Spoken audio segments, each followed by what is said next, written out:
But the show is an hour and a half, roundabout, full of choreography. There's songs from all of my albums, and we're also doing 2 covers, which are both really good.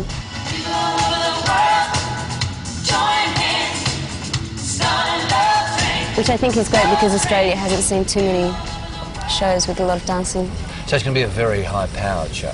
Yeah, there's lots of energy, if I can maintain that. Yeah, so it's just lots of fun. It's really good. Yeah.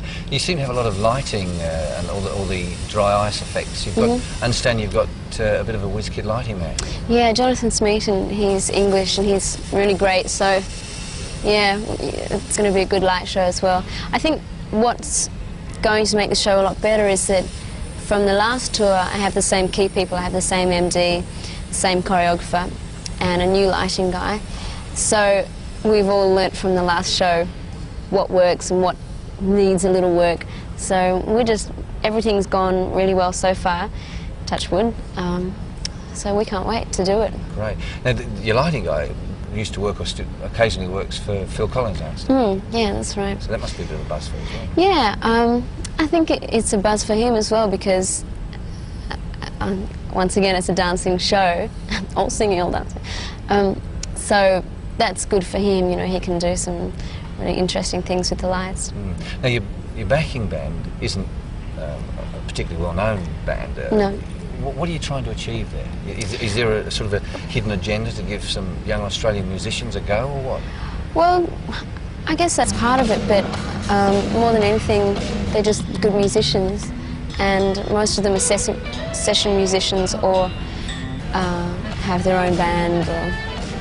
So it's great to get people from all different areas, and the band sounds really good. Yeah. Now, you've done acting, you've done singing. I mean, I can remember, I think we just had the second rerun of The Henderson Kids. Oh, okay. What do you prefer? I mean, prefer singing or acting? Or? Both. It's hard for me to choose one or the other. And the beauty of it is that I can combine singing and acting, I mean, they enhance one another anyway, so it's not really cut and dried like here's my singing career and here's my acting career. Although I haven't done any acting for about just over a year and a half, so I would like to do another film this year sometime. Anything in mind? No, not yet.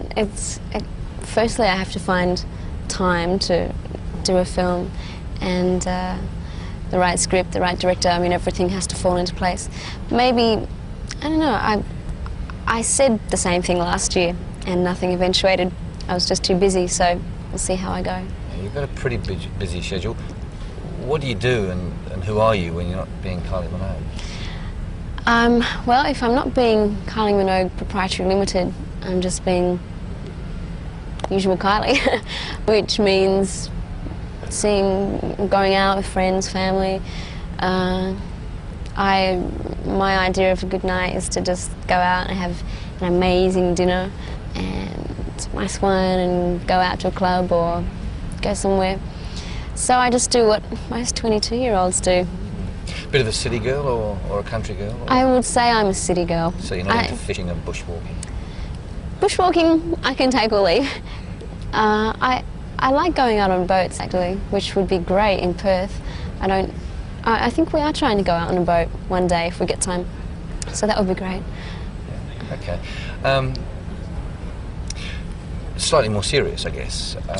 We're in the middle of a Gulf War. What are your thoughts on that? Because I seem to remember a little news story a while ago where you was either in a protest march or you was close to a protest march. What do you think? Well, I've learnt my lesson about giving my opinion on subjects as important as that, because I made a comment on drugs a short while ago and made it to Parliament. So I would not give my personal opinion on that. I was in a peace march. I was more there as an observer, I think, and unfortunately I had cameras kind of stuck up my nose. Someone spotted you. Yeah, I really wasn't there saying, hey, I'm Kylie Minogue and I'm supporting blah-de-blah. So I was a bit disappointed that happened, but you know, I would rather keep my opinions to myself on that. What about the environment and the green movement? Are you into that at all? Well, I'm fairly outspoken about that. I could even see myself being more of a speaker on the environment.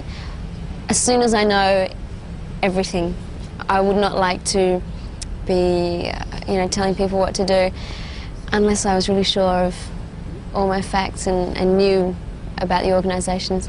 I just gave a cheque to the Australian Conservation Foundation, actually.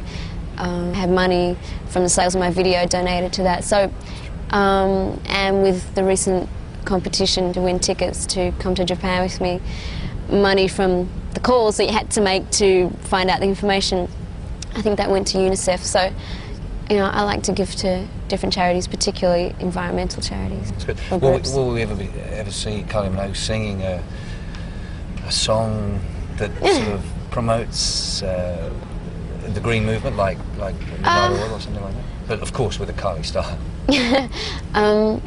Well, I had a song on my second album that had a bit of that in it, but I certainly wouldn't do it because everyone else is doing it. If I feel the words come out of my mouth, then certainly I would do that, but not because it's a flavour of the month, no. Talking about songwriting and in particular your new single and the video, I've been told in the new video you've got a tattoo on your back. Yeah. It's not for real, I hope. No, it's not for real. You have a bit of a problem with some of the radio stations not playing your songs. What would you say to those guys?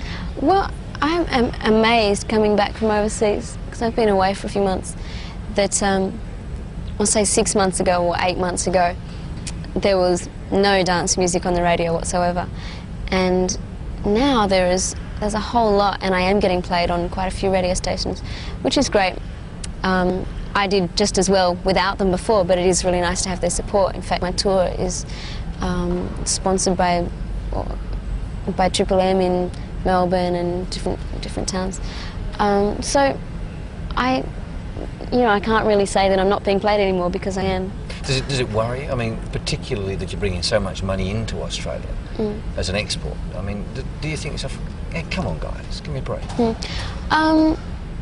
Well, I know it's up to the programmers, and a lot of them, I don't know what the story is now, but certainly, 8 months ago they were programming for a different audience, and I wouldn't limit it to radio stations. I would say in general that Australia has a problem with supporting their own talent. I think it's better than it used to be, but certainly we still do have the tall poppy syndrome.